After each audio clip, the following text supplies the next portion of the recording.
Hello and welcome everybody to the Lunchtime Discovery series. Thanks for being here. Thanks for joining us for today's virtual presentation. I hope you're glad to be here. We've got a great show set up for you today. I'm glad that you're here.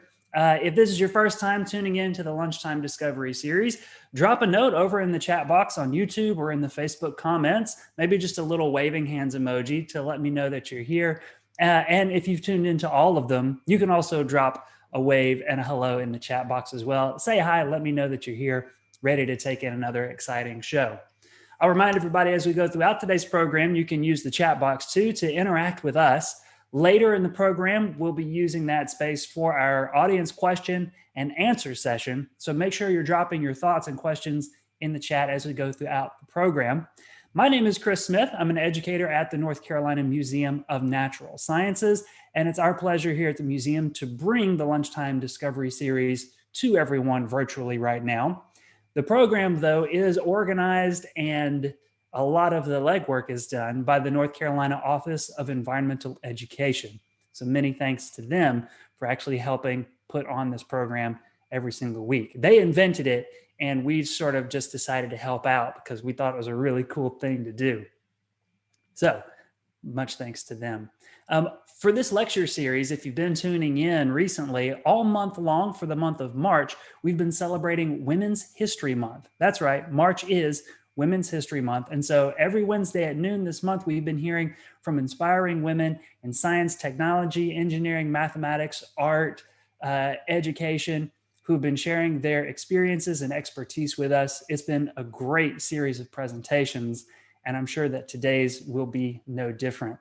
Our guest today on the show is Dr. Zakiya Leggett. Dr. Leggett is an assistant professor at North Carolina State University in the Department of Forestry and Environmental Resources. Dr. Leggett, welcome to the show. Thanks for having me. Should I take it away from here? I will turn it over to you. Awesome.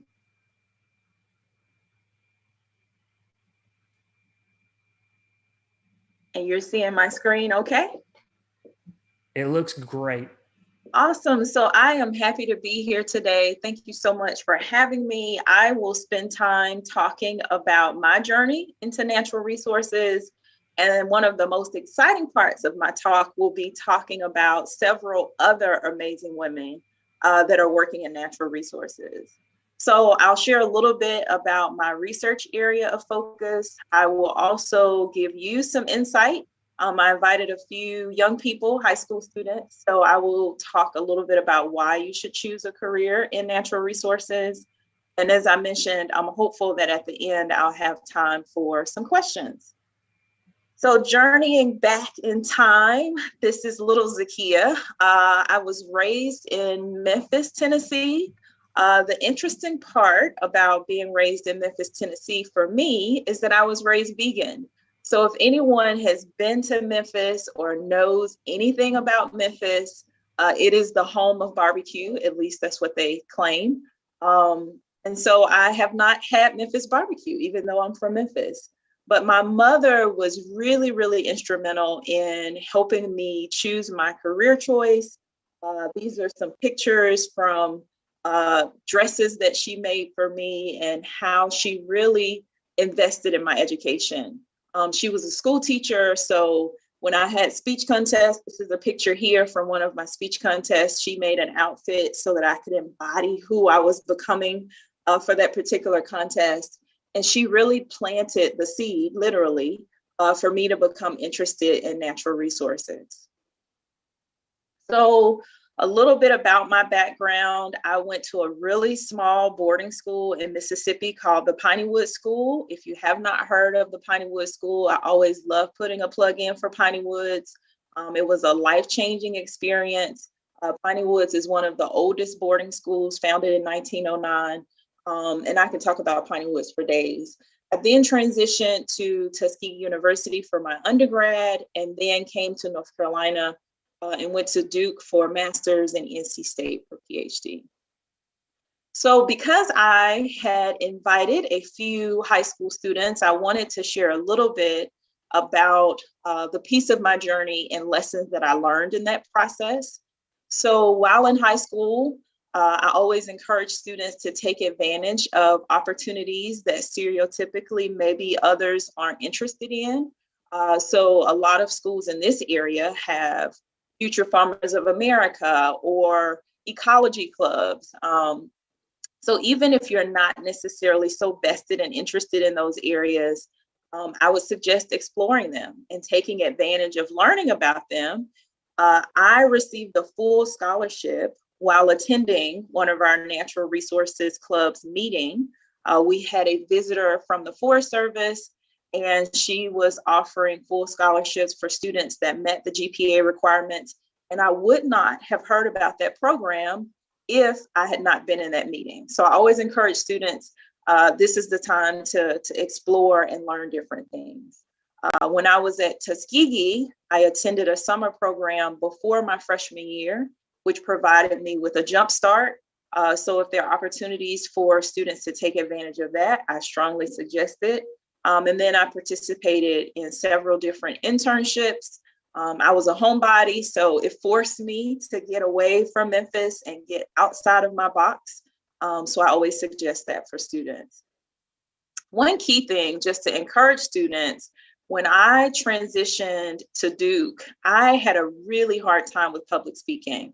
Had not had an issue previously. As I mentioned, my mom put me in all these speech contests when I was younger, so it was really shocking for me to all of a sudden have a really hard time speaking in front of people. So that was an obstacle that I had to overcome. I'm here today, not that I'm perfect, but I feel pretty good about speaking in front of you all. But I spent a lot of time trying new things and taking advantage of many of the opportunities that were afforded to me at these different institutions. So when thinking about what I do, so my area of focus is forest soil ecology. And that's what most of my research focuses on. But my role as an assistant professor includes so many different things. So one of the most important and the piece that I enjoy the most is mentoring and advising students. Obviously, I also teach courses, but I also spend a lot of time taking my research and presenting it to the public. So what I'm doing today, but also presenting at national conferences, serving on advisory boards, and spending a good amount of time designing projects to answer really specific questions. So here at NC State, I teach an Introduction to Environmental Science course. I also teach a Forest Soils course. I have a fairly large lab group. The reason it's large right now is because a lot of undergraduate students were not able to do summer internships. And so my undergraduate component increased from 4 to 9 due to COVID, because a lot of students really wanted to get an opportunity to do research before going to grad school. So my lab group is usually not this big, but I have a 17-person team right now. As I mentioned, most of my research focus is soil and forest ecology, but I have students that do eco-literacy. I have students that do citizen science work. And then I have about 3 students that are focused on diversity. And so when I entered the field of forestry, and even now, there weren't many people that looked like me. And so I have made it an important piece of my work to recruit and encourage students to explore the field of forestry and natural resources. And as you see here, there are 3 programs that I manage here at NC State, and I can talk more about those later if people are interested. But all 3 of those programs are focused on improving the diversity within natural resources. So the Doris Duke Conservation Scholars Program has 8 scholars. The Scholars for Conservation Leadership Program is a national program that has 10 scholars, and then we have a National Needs Fellowship program here. So when thinking about my research, this is a schematic that describes some of what we focus on. If you're not familiar with nutrient cycling, essentially we look at how these tree components eventually decompose and become a part of the below ground ecosystem. So I am very passionate about soil ecology. I do some K-12 programs, and I always tell students, we come from the soil and we go back to the soil. And they go, oh, that's kind of gross.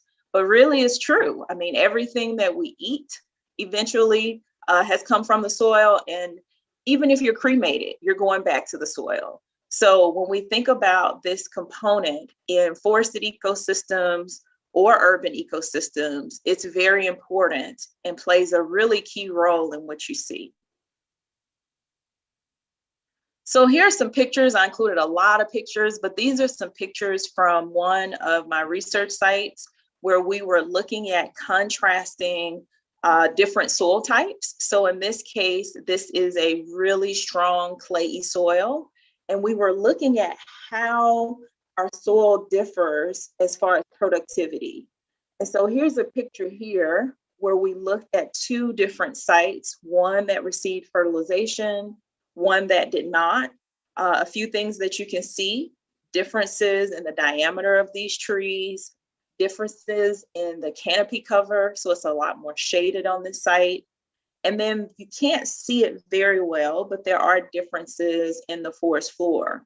So when looking at forest management, there are several ways that we look at improving productivity, especially when we start thinking of forest industry. And so in this case, we were looking at the impact of fertilization. So another description of my work is looking at how some of these factors, so I mentioned the soil types, so how do these soil types impact what we call whole ecosystem carbon? So in this particular perspective, we're looking at all parts of the tree, but we're also looking at this soil component. As you can see here, it's more than 50% when we look at carbon on a holistic level, which is why, to me, it's a really important factor and why we spend so much time doing measurements on that particular pool.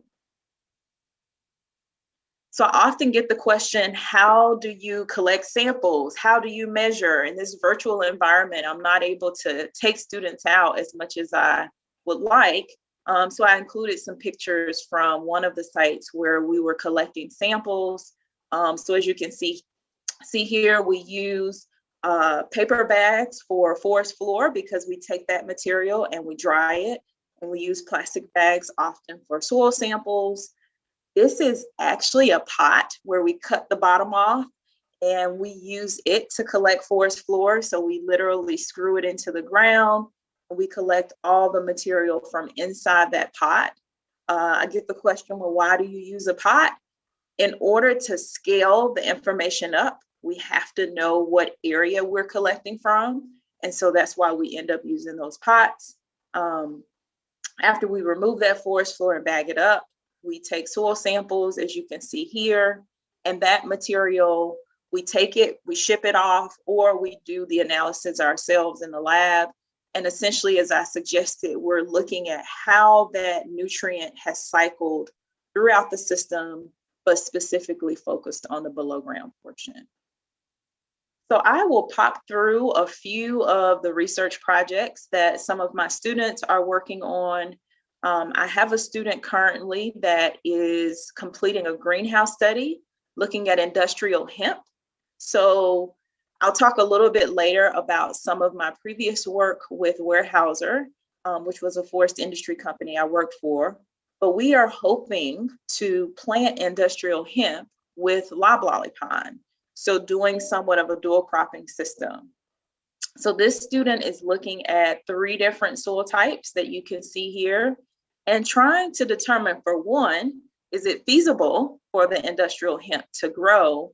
And for 2, which of these 3 soils will perform the best? We have a control here, which is our potting soil, but essentially he took these seeds and grew them for about 100 days. And as you can see here, we got some really tall hemp plants, and the biomass was measured as well as the heights and diameters. I have another student that is interested in environmental education. And so he put together modules for middle school students to help simulate what how a wetland operates. And so in this case, because again, we're virtual, he did a workshop, or we put together a workshop for some middle school students. And so they use modeling clay and sponges to simulate what happens with the wetland and how it functions with and without the ability to absorb some of those nutrients. And so he is hoping to take that information and share it with middle school teachers, specifically here in North Carolina, because it fits some of their educational requirements. So when I think about what I do currently, I often reflect on where I was before coming to NC State. So previous to being a faculty member, my first quote unquote real job, I worked as a sustainability scientist with Weyerhaeuser Company. I was actually based in New Bern, North Carolina. So I was driving on a regular basis. That piece I do not miss. But most of my research focused on how we can enhance our productivity, but not only that, how can we enhance that productivity while maintaining sustainability? And if we were in a public room, I would get people to define sustainability and we talk about it a bit more, but maybe we'll have some time to field questions related to it towards the end. So we looked at intercropping our pine plantations with, in this case, switchgrass. And so when we started thinking about this dual cropping system, there were lots of questions that we wanted to answer. One of them being what happens with the nutrients on the site, but then also when we plant this switchgrass, are we going to see a negative impact over time on our tree growth? We also wanted to find out if we are going to have a negative impact on our soil strength. So if you look here, these are pictures from several different pieces of equipment that were utilized to establish the site. Well, someone might say, well, this is a lot of entry for heavy equipment. So we did a study to see if we were seeing any negative impacts. There were several other studies if people have questions about them. We also looked at white-footed mice. We also looked at some of the reptile population. We also looked at deer. So there were several different pieces that we looked at on that research site. And I like this slide because when I approach sustainability as a scientist, I'm not focused on one particular piece of the ecosystem. We're looking at the impact on a holistic level, not just on the plants. So more pictures. This is a site in Eastern North Carolina. These are two students from UNC Greensboro, and they were actually looking at bats. So you can't see it. This was at 2 a.m., but in the background, there's a really large net, and they were looking at the edge effects in our forest and the impact on the bat population. These were two students from James Madison, and they actually have a chamber not seen in the picture where they were measuring soil carbon. So looking at the emissions of CO2 as it relates to fertilization versus non-fertilization. This is a field tour. So these were collaborators from the North Carolina Department of Agriculture, and they were coming out to visit with one of my students and I to learn more about our research. NC State previously had a program called Environ Mentors. We're hoping to get that program started back, but this is a high school student that worked with me on a research site, and she is out measuring trees and collecting soil samples. And then this is another picture from some students out helping me measure trees. So if you like being outdoors, natural resources and forestry are great options for you. So I wanted to transition to talk about why you should choose a career. Obviously, I'm slightly biased, but I always like to suggest that stewardship or environmental stewardship is really everybody's responsibility. And when we think about environmental stewardship or sustainability, there are so many groups that tie together to help address some of these questions. I've listed a few that you may not consider as part of the solution. So religious groups being one. There are lots of churches and pastors involved in some of the environmental justice issues, specifically here in North Carolina.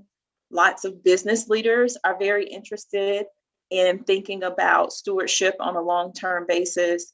And then we have tons of nonprofits, specifically here in North Carolina, that play a key role when thinking about environmental stewardship. So when we think of careers, I tell students, because of climate change and all the environmental issues that we have, choosing a field in natural resources or environmental science is somewhat job security because you will be needed. It's estimated specifically for renewable energy that there will be 750,000 new jobs in that area in the future. Other fields that we often don't think about: environmental law, environmental engineering, environmental education. And I'll spend a little bit of time talking about different women, particularly in this area, that are working in these fields. So I have asked, I think it's about 6 different women, if I could feature them today. And so what I asked of them was, I asked them to provide some background information, but I also asked them to share some of the challenges that they faced. So I will start off with Elizabeth Snyder. She attended NC State. She is now our forest manager for the College of Natural Resources. Liz manages, I think, I can't remember the number. It might be 13,000 acres right now. But before she became a forest manager, she was running a campground and a farm as a single parent. And she was doing this solo, which I thought was absolutely amazing. She was also in a law enforcement program in natural resources, and she was the only female in that particular class. So when I asked her about some of the challenges, she suggested that people felt like she didn't have what it took to complete that natural resources law enforcement training program. And so she talked about how she was able to persevere through that. And unfortunately, she also lost her husband. And so that was why she was raising her son single-handedly. But she has been able to persevere through that and has returned back, as she suggested, to forestry because previously she had stepped away from it. But she is one of the key people within our college from the perspective of, if you're interested in establishing a research site, if you're interested as a student in having an opportunity to get hands-on training, Liz Snyder is the contact for that. So I can speak for the college and say that Liz is one of the main resources that we use within the college. And as I mentioned, she's managing a very, very large land base for the university. So the second person that I wanted to feature, attorney Jamie Cole. So Jamie attended Spelman in North Carolina Central for her degree programs. She was previously with the North Carolina Conservation Network, and now she is with the Southeast Campaigns at Energy Foundation. But Jamie has worked from the areas of environmental justice. She also has worked in renewable energy. And one of the things, Jamie comes and speaks to my courses at NC State. She has spent a large part of her career advocating for areas specifically in Eastern North Carolina that have been negatively affected by the swine and poultry industries. So she's done some amazing work making sure that those voices and those communities are heard. And I think traditionally, when people think of a law degree, they don't necessarily think of someone who would be in that role of advocating for a community as it relates to environmental justice. Recently, she was named the GRIS 50. So this was an annual list of what they call world fixers. So right here in North Carolina, we have a change maker. And when I asked her about challenges, she suggested that one thing that she has had to overcome is what she calls shrinking back in the room. So when going into meetings or going into conferences or large gatherings, she has had to train herself, being in a field somewhat dominated by men, how to step up and be more vocal, be more bold. And so she's talked about how over time she has grown in her confidence and is actually encouraging others to do the same thing. And so what was her quote? She said, "Do not shrink back when you go into rooms or at tables of power because you have that same power." So Renee Stranad is a environmental educator. She actually has a dual degree with wildlife biology and natural resources. What's interesting about Renee's story is she is a first generation college student. And currently she is the state coordinator for Project Learning Tree. If you have not heard of Project Learning Tree, the impact of her programming touches so many young people throughout the state. And so she was honored as the Tar Heel of the Week by the News and Observer. She also serves on several national committees. And when I asked her about her challenges, a lot of her initial challenges centered around being a first generation college student. She talked about even with both of her parents having worked at a university, they still had a hard time getting her together to send her off to college. She suggested when she first got to college, she didn't know what she was majoring in. She didn't know how to navigate college life. And although she did really well in high school, she just didn't feel really prepared for college. But I think Renee is another example of someone who has persevered past her challenges and has really helped others in her role in environmental education. So Enos is an environmental scientist. She was one of my previous Doris Duke scholars that I mentioned. Her major when she was at NC State was environmental technology and management. And she is now an environmental scientist at an engineering firm. She was originally here in North Carolina, but I think she's now based in Virginia. One interesting thing about Enos is she published an article in Science. And for those of us who are in academia, we know that it's one of the premier journals, but she published an article as an undergraduate student. And the article really focused on diversity and inclusion and how we at universities are not necessarily doing it right. So her article was really impactful and has influenced for me the way I manage my lab and the way I recruit students. So if people are interested in that, I can share that information as well. Enos received the National Parks Conservation Association Top 10 Leaders Under 40. Again, we have a lot of difference makers here in North Carolina. And when asking her about challenges she faced, she suggested that one of the most difficult things for her was being what she called a third culture person. So she felt like she was a foreigner in her home, quote unquote, where her family was from, but she also didn't feel welcomed here. And so what she suggested was not being fully accepted on either side was really a challenge for her when thinking about finding her identity and finding her voice. And so it is really impressive to see Enos being a leader in her field now. And as I suggested, she's another that gives back. She still attends meetings here at NC State for students, undergraduate students, and encourages them as they are navigating, finding their careers. So another attorney, I'm not biased to attorneys, but I really like to show examples of attorneys doing some of the non-traditional careers that we may not think about for attorneys. But attorney Mavis Gregg is originally from Black Mountain, North Carolina, and she loves talking about Black Mountain if you're ever interested. but she is currently the director of sustainable forestry for an organization called AFF.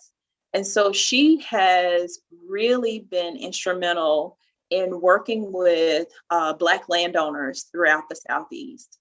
Previous to that role, she had a law firm in Durham where she worked with families on estate planning and heirs property. And so she was very instrumental in making sure, and I'm sure a lot of us have experienced this, when an older family member unfortunately passes, the knee-jerk reaction of the kids or the family would be to sell that land. Well, she's worked a lot with families thinking about other options for their land, whether it be conservation easements or just ways to strategically hold on to that land. And she meets with families and really has taken a key role in maintaining some of that ownership throughout North Carolina and South Carolina. She was also the first African-American chair for the Triangle Land Conservancy Board. If you're not familiar with TLC, they do a lot within North Carolina, thinking about land conservation and maintaining natural habitats. When I asked Attorney Mavis about her challenges, she suggested, very similar to Enos, that even in communities where she looked like people, she was very different from them. And so being in a position of not fitting on either side, she has really taken time to embrace her differences and capitalize on those differences. And so she spends a lot of time celebrating where she's different and figuring out how to take advantage of that. And I think part of that is her carving a niche within the law industry that has worked really well for her. And then the last amazing woman that I will feature is Dr. Portia Spence. Dr. Spence attended both North Carolina Central and North Carolina State. She is currently an adjunct professor at North Carolina Central and North Carolina A&T. She leads that scholars program with me and does an amazing job at recruiting and encouraging students in natural resources. Her previous training was actually in soil science, but she has shifted her focus to now look at pedagogy in natural resources. So essentially how we teach what we teach. It has developed some really neat tools for high school and college professors. And previous to that, she worked at EPA. When thinking about challenges for Dr. Spence, when she finished her graduate degree, she transitioned to EPA. Well, after, or maybe it was during EPA, she had a beautiful little girl. So she stepped away from her professional career to raise her daughter and has just recently started to get back into the field. And that was one of her challenges when thinking about the importance of family. She took the time to step away, and now she is navigating her own path, taking some non-traditional routes and studying some non-traditional areas to get back into the workforce. So I wanted to wrap up with what can you do now, right? When we think about personally, as well as thinking about, as I suggested, some of the students, if they were able to attend, circling back to look at natural resources as such a diverse area. So you can work in communications, you can work in policy, you've seen that you can work in law, but essentially when we think about natural resources, there are so many facets that go into solving some of the issues that we face, as well as creating policy around making sure some of these issues are taken care of. And so if you look at this diagram, a student and a career can fit in any of these circles. So whether you're the person identifying the issues, whether you're the person creating policy around those issues, or if you're like me and you're doing the research and the sampling to tease apart those issues, I feel like there's a place for everyone. Another area that I didn't spend a lot of time focusing on is citizen science. So when we think about the opportunity to kind of get your feet wet in some of these different topic areas, I advocate for citizen science because these are programs that you can participate from the comfort of your home, and you can also contribute to the area of science. So if you haven't heard of citizen science, this is ordinary people like you and me working with established scientists that have put together projects that you can participate in on several different platforms. So the Natural Science Museum has lots of opportunities, but there are also websites, as I posted here, a website called SciStarter that you can go, you can do activities that require you to get outdoors. You can also do activities. I looked on there a couple of days ago. There's an experiment where they are doing some testing on mind reading. So several different projects if people are interested in learning about opportunities to get involved in science from the comfort of your home. So again, circling back to my young people, when we think about career options, always have an open mind when thinking about these non-traditional fields. I didn't tell the story, but when I was in high school and the Forest Service contact came to my high school, she mentioned, hey, we have these programs in forestry. Well, I had never heard of forestry. I knew that I wanted to do environmental science or natural resources as my major, but I had not heard of forestry. And so I remember coming home and telling my parents, like, hey, you know, there's this opportunity for me to get a full scholarship and go to Tuskegee. And it was actually a dual degree program. So I went to Tuskegee for 3 years, and then I went to Duke for 2 years. So within 5 years, I got a bachelor's and a master's degree. So that was really attractive to me. But I remember talking to my parents, and my dad suggested, well, you know, Kia, I don't see the difference between natural resources and forestry, except the fact that one is paid for and one isn't, right? So I always tell that joke, you know, I think having the open mind that I had about exploring forestry really turned out to be a great opportunity for me because I was able to see myself in some of the work that I was doing from previous things that I did in high school. One key thing I always suggest students is to seek shadowing opportunities. So all of the women that I mentioned, I know they would be open to talk to students, and people like to be flattered. So students are always hesitant to ask about meeting with someone to learn about their career, or when the world opens up, actually being able to go to someone's job and learn about what they do. But most people would be pretty flattered if you reached out to them and suggested, I really want to shadow you and learn about what you do. And as a young person, even an old person, enjoy your discovery time. Think about college students that come in undecided.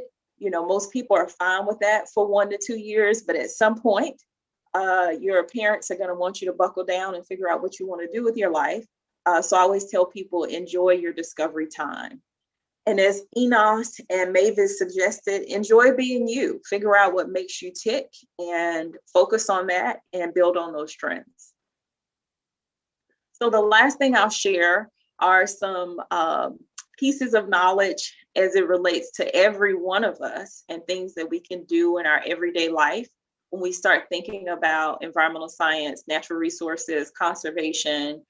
These are some tidbits that I pulled from one of my lectures, and what I suggest to my students: use items as long as possible, carry reusable bags, use washable cups when you go to meetings. I know there are some places that don't use disposable cups, so you have to bring your own cups anyway. Walk and use your bike as much as possible. Use public transportation. Obviously, during COVID, we aren't doing as much of that. And watch your electricity use. So I will wrap up sharing my whys. So this is my family. These are my 2 little ladies, and this is my nephew. He's actually a firefighter in Garner, and this is another one of my nephews. I'm using my pointer, but you all can see. And this is what they look like now. I like to think of my girls as little. We fostered my sons for 2 years, and we just recently adopted as of January. So my family has grown from 4 to 6 within a few months. But these are my middle and high school girls, and these are my preschool guys. So I would love to take questions. This is a different environment, so I'm sure Chris will help me navigate. But I am open to any questions that people have. Thank you very much. Everybody, let's give a big round of applause wherever you're at to Dr. Leggett, or you can drop clapping hands emojis into the chat. That works too. Thanks so much. What a fascinating presentation. Thank you. I'm curious. I'm going to give folks a minute to get their thoughts condensed and then typed into the chat. But I'm curious, you shared some incredible stories of people who are out there doing great work right now, inspiring women, you yourself. Who were, maybe off the top of your head, you might not have these people right in front of mind, but maybe people that you saw when you were coming up in the field of environmental science and natural resources that signaled that it was a path? Because so often it doesn't seem like a path for women. Yeah, I think for me, when I mentioned the Forest Service contact that came to my high school, she has actually continued to be a mentor for me. So I think I laugh about it now. And if her name is Tina Terrell, if Tina were here, she would laugh about it too. But she showed up in my high school with her Forest Service gear. So if you think back to Smokey the Bear, you know, with the green pants and the boots. And I kept thinking, like, who is this woman and what does she do? So I think she served as one of my first role models of thinking of women in forestry. And then as I transitioned throughout my career, there were other people that planted seeds and really kind of nurtured my interest. I will say one of my summer experiences was not the best. I did not have a good summer experience. I was in a really small town. I won't say where. It was a terrible experience, to say the least. And I considered stepping away and trying something different just based on that experience. And I will say that Tina was one to say, Zakiya, you have to think long term and you have to think past this, 6 to 8 week terrible experience and think about where you want to be. So I will say that she, as well as several others, have helped me kind of navigate this field and overcome some of the challenges that I faced. Excellent stuff. Thank you.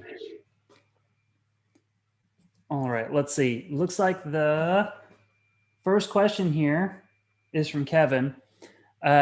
Kevin writes, cutting out the pot bottoms and having the handles already in place is great. 2 questions from Kevin. How deep is the sample taken? So when we look at that forest floor, we are literally going down until we get to mineral soil. So depending on your site, it could be 1 inch, it could be 5 inches. But essentially you are literally just taking all the leaf litter off that site.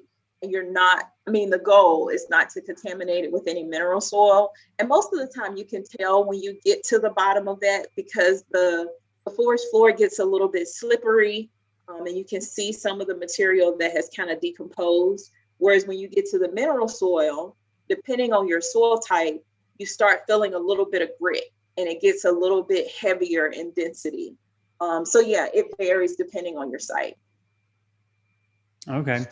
And then his second question was, how do you get the sample out of the pot? Good question. So it may not have been visible in the picture, but the bottom of the pot is cut off and you are scraping that material and just pulling it out from the top. And so we bag that material, take it back to the lab and dry it. But yeah, the main thing is to make sure you stay within that area. There are people that also use what we call frames. So either a PVC frame or a metal frame. The big deal is just making sure you know your area for your sample.